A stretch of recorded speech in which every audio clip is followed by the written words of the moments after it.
వాళ్ళు 2 సార్లు అవార్డు ఇచ్చారు మిషన్ భగీరథకు. అదే రకంగా స్కాచ్ అవార్డులు కూడా చాలా వచ్చినాయి, 3 అవార్డులు వచ్చినాయి.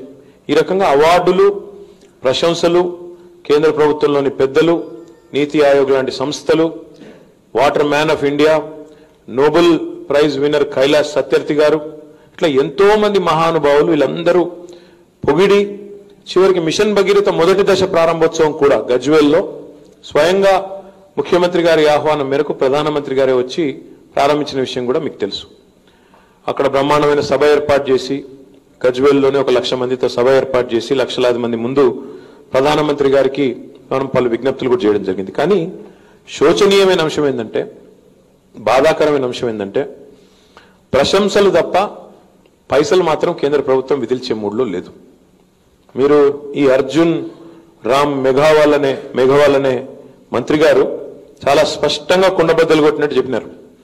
నీతి ఆయోగ్ సిఫారసు చేసిన మాట వాస్తవమే. మిషన్ కాకతీయకు 5,000 కోట్లు, మిషన్ భగీరథకు 19,000 కోట్లు, మొత్తం వెరసి 24,000 కోట్లు మరి ఇయ్యమని చెప్పిన మాట వాస్తవమే.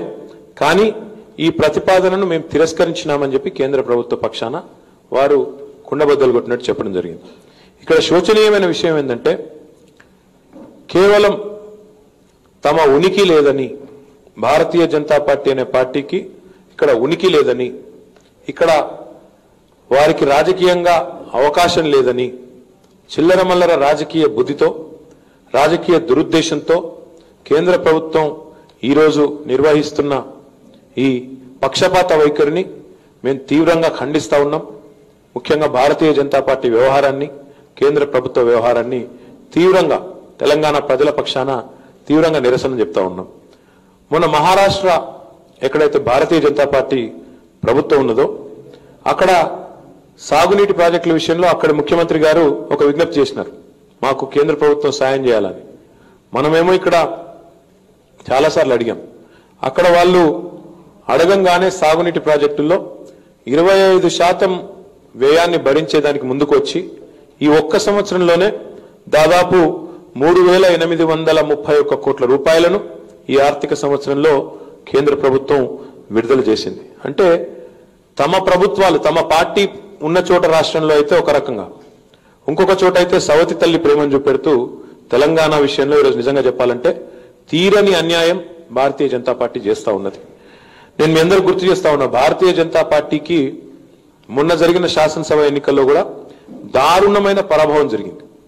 100 పైచిలుకు స్థానాల్లో డిపాజిట్లు భారతీయ జనతా పార్టీ కోల్పోతుంది అని మేము ఏదైతే చెప్పినామో ప్రజలు నిజంగానే ఇట్లాంటి వ్యవహారం వల్లనే, ఇట్లా చండాలమైన వ్యవహారం, ఎందుకంటే రాష్ట్రాలన్నింటినీ దేశం మొత్తాన్ని ఒకటే రకంగా చూడాలన్న సోయి లేకుండా నీతి ఆయోగ్ సిఫారసు చేసిన, తెలంగాణ ప్రభుత్వం పలుమార్లు విజ్ఞప్తులు చేసిన, గౌరవ ముఖ్యమంత్రి గారు స్వయంగా కనీసం ఒక 10ల సంఖ్యలో విజ్ఞప్తి చేసిన, భారత ప్రధానమంత్రికి విజ్ఞప్తి చేసిన పట్టించుకోకుండా ఉన్నందుకే, ఈ రకమైన పక్షపాత వైఖరిని ప్రదర్శించినందుకే, తెలంగాణ పైన సవతి తల్లి ప్రేమను కనబరిచినందుకే మొన్న మేము 100 స్థానాలు అనుకుంటే 103 స్థానాల్లో డిపాజిట్లు గల్లంతు చేసి అఖండమైన తీర్పును తెలంగాణ ప్రజలు ఇవ్వడం జరిగింది. నేను భారతీయ జనతా పార్టీ మిత్రులను ఈ సందర్భంగా వారికి వినయంతో కూడిన వినయపూర్వకమైన ఒక తెలంగాణ ప్రజల పక్షాన ఒక హెచ్చరిక కూడా చేస్తా ఉన్నాం. మీరు ఇదే రకమైన పక్షపాత వైఖరిని అవలంబిస్తే, కొనసాగిస్తే తప్పకుండా 17 పార్లమెంట్ స్థానాల్లో కూడా రేపు మళ్ళీ మీరు మీ డిపాజిట్లు గల్లంత అవుతాయి. ఎందుకంటే ఇంకా కూడా బుద్ధి రాకపోతే, ప్రజలు బుద్ధి చెప్పిన తర్వాత కూడా, ఇంతటి తీర్పు ఇచ్చి మీ వ్యవహారం బాగలేదని చెప్పిన తర్వాత కూడా మీరు ఇంకా కూడా మీ మొండి నిద్ర నుండి మేలుకోకపోతే మీరు మళ్ళీ ఒక్కసారి ప్రజల చేతుల్లో పరాభవానికి గురిగాక తప్పదని చెప్పి కూడా వారికి నేను హెచ్చరిస్తా ఉన్నాను. వార్తావాణి న్యూస్ ఛానల్ ఎప్పటికప్పుడు రాజకీయ, సినీ విశేషాలు, స్పోర్ట్స్ మరియు సాంకేతిక పరమైన మరెన్నో విషయాలను మన ముందుకు తెస్తుంది. మరింత సమాచారం కొరకు వార్తావాణి న్యూస్ ఛానల్ ని సబ్స్క్రైబ్ చేయండి.